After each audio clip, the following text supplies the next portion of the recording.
Home loan लेने से पहले लोग कौन-कौन सी बड़ी गलतियां कर बैठते हैं और क्या आप अपना होम लोन जल्दी चुकता कर सकते हैं?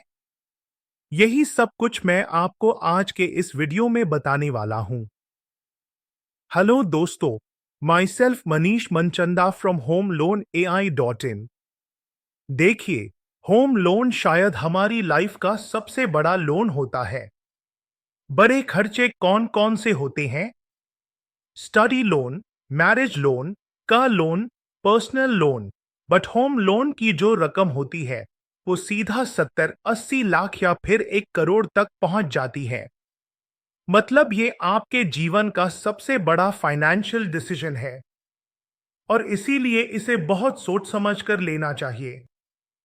पर यहीं पर सबसे ज्यादा लोग गलती कर जाते हैं। जैसे ही बैंक से कॉल आता है, सर आपका होम लोन सैंक्शन हो गया है, एक्साइटमेंट की कोई सीमा ही नहीं रहती। पर क्या आपने कभी सोचा है कि आप दरअसल कर्ज में डूबने जा रहे हैं? आप जो रकम लेंगे वो तो चुकानी ही है, पर उसके ऊपर मोटा ब्याज भी बैंक को देना पड़ेगा। घर खरीदना डेफिनेटली खुशी की बात है, पर उससे जुड़ी जो कॉमन मिस्टेक्स होती हैं उन्हें समझना बहुत जरूरी है। तो सबसे पहले होम लोन का स्ट्रक्चर समझते हैं। आपने कंपाउंडिंग का नाम सुना ही होगा, जहां पैसे पर ब्याज लगता है और वो बढ़ता है। लेकिन होम लोन में कंपाउंडिंग उल्टी डायरेक्शन में काम करता है। जब आप EMI भरते हैं तो शुरुआत में आपकी EMI का बड़ा हिस्सा सिर्फ इंटरेस्ट में चला जाता है। प्रिंसिपल अमाउंट बहुत धीरे धीरे घटता है। Let's understand this with an example. मान लीजिए आपने 20 साल के लिए 45 लाख का होम लोन लिया है एट 8% इंटरेस्ट रेट।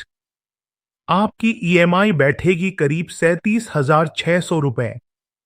अब अगर आपने बिना एक भी किस्त चुके 5 साल तक EMI भरी, यानी 60 EMI, तो आपने करीब 22.5 लाख रुपए बैंक को दे दिए होंगे।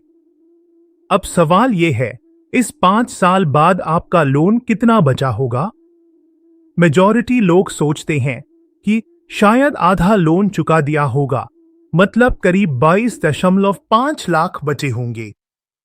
बट रियलिटी इज आपका 39 लाख लोन अभी भी बाकी है। 5 साल तक EMI भरने के बावजूद केवल 6 लाख रुपए प्रिंसिपल में कटे हैं, बाकी सब ब्याज गया है। अब बात करते हैं फ्लोटिंग इंटरेस्ट रेट की। होम लोन एक लॉन्ग टर्म लोन होता है, इसलिए यह ज्यादातर फ्लोटिंग रेट पर ही मिलता है। मतलब RBI अगर इंटरेस्ट रेट कम या ज्यादा करता है तो आपके लोन की रेट भी उसी हिसाब से बदलती है। लेकिन प्रॉब्लम यह है कि जब RBI रेट कम करता है, बैंक आपको खुद कॉल करके इन्फॉर्म नहीं करता। इसलिए जब भी लोन ले, अपने कॉन्टैक्ट डिटेल्स, मोबाइल नंबर और ईमेल आईडी सही से अपडेट करवा दें। इंटरेस्ट रेट कम होने पर आपके पास 3 ऑप्शंस होते हैं। एक, EMI बढ़ा दीजिए, टेन्योर सेम रखिए। 2, EMI सेम रखिए, टेन्योर बढ़ा दी जाएगी। 3, EMI कम करवा लीजिए। अक्सर लोग तीसरा ऑप्शन चूज कर लेते हैं, EMI घटवा लेते हैं, जिससे उनकी मंथली बर्डन तो कम हो जाती है, पर वो अननोइंगली लोन की ड्यूरेशन बढ़ा देते हैं। इससे आप बैंक को कई लाख एक्स्ट्रा इंटरेस्ट दे बैठते हैं। एग्जाम्पल से देखिए कितना फर्क पड़ता है। अगर आपने 50 लाख का लोन 20 साल के लिए लिया है, EMI होगी 43,391 रुपए और टोटल इंटरेस्ट आप देंगे करीब 54 लाख। अब अगर आप ड्यूरेशन 25 साल कर देते हैं तो EMI घटकर 40,000 रुपए हो जाएगी, पर इंटरेस्ट बढ़कर 70 लाख हो जाएगा। और अगर ड्यूरेशन 30 साल कर दी, EMI तो और कम हो जाएगी 38,000 रुपए, पर इंटरेस्ट 88 लाख तक पहुंच जाएगा। यानी EMI कम करने के चक्कर में आप बैंक को कई लाख एक्स्ट्रा इंटरेस्ट में दे देंगे। बेस्ट स्ट्रैटेजी क्या है? EMI बढ़ा दीजिए, टेन्योर मत बढ़ाइए। अब समझते हैं प्रीपेमेंट का फंडा। फ्लोटिंग रेट लोन्स पर प्रीपेमेंट पेनल्टी नहीं होती।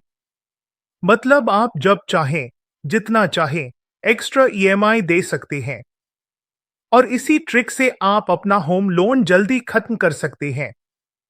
फॉर एग्जाम्पल, हर साल एक एक्स्ट्रा ईएमआई भरेंगे तो लोन 25 साल के बदले 20 साल में खत्म हो जाएगा और आप 11 लाख रुपए बचा पाएंगे। अगर हर साल ईएमआई में 5% इंक्रीमेंट करेंगे तो लोन 12 साल में खत्म हो जाएगा और 26 लाख रुपए की सेविंग होगी। ईएमआई में हर साल 10% इंक्रीमेंट करेंगे तो लोन 10 साल में ही खत्म हो जाएगा और आप लगभग 36 लाख रुपए बचा लेंगे। इंपॉर्टेंट टिप, लोन की लास्ट स्टेज से लास्ट 56 साल में प्रीपेमेंट का खास फायदा नहीं होता, क्योंकि उस टाइम तक बैंक अपना मेजर इंटरेस्ट कमा चुका होता है।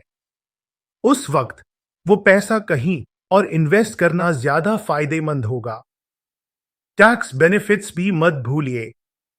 एक प्रिंसिपल रीपेमेंट पर 1.5 लाख रुपए का डिडक्शन सेक्शन 80C में, 2 इंटरेस्ट रीपेमेंट पर 2 लाख रुपए का डिडक्शन सेक्शन 24B में, 3 अगर लोन जॉइंट है तो दोनों बोरोवर्स ये बेनिफिट्स इंडिविजुअली अवेल कर सकते हैं। अब बेस्ट रीपेमेंट स्ट्रैटेजी, अगर आपने 50 लाख का लोन लिया है, टेन्योर 25 साल का है। अगर आपने हर साल एक एक्स्ट्रा ईएमआई भरी और ईएमआई में हर साल 510% इंक्रीमेंट किया तो आप अपना लोन 1012 साल में ही खत्म कर सकते हैं और लाखों की सेविंग होगी। पर अगर आप ये सब लोन के लास्ट 56 साल में करने की सोच रहे हैं तो उतना फर्क नहीं पड़ेगा, क्योंकि तब तक आप ब्याज का मेजर हिस्सा ऑलरेडी दे चुके होंगे। Let me give you a personal example. 2004 में मैंने 15 लाख रुपए का एजुकेशन लोन लिया था। पहले 5 साल तक नहीं चुका पाया, फिर मैंने टेन्योर को एक्सटेंड कर 10 साल कर दिया। रीजन सिंपल था, उस समय टैक्स बेनिफिट्स ज्यादा यूजफुल थे। मैंने कैलकुलेशन किया और पाया कि स्लो ईएमआई देने और बाकी पैसे इन्वेस्ट करने से ज्यादा फायदा मिलेगा। So bottom line, home loan का मालिक आप हैं, लोन आपका मालिक नहीं। अगर आपने सही स्ट्रैटेजीज अपनाई तो आप जल्दी घर के मालिक भी बन सकते हैं और लाखों रुपए की सेविंग भी कर सकते हैं। अगर आपको ये वीडियो वैल्यूएबल लगी हो तो प्लीज लाइक, कमेंट, सब्सक्राइब करना मत भूलिए। मैं हूं मनीष मनचंदा, मिलते हैं अगले वीडियो में। Take care.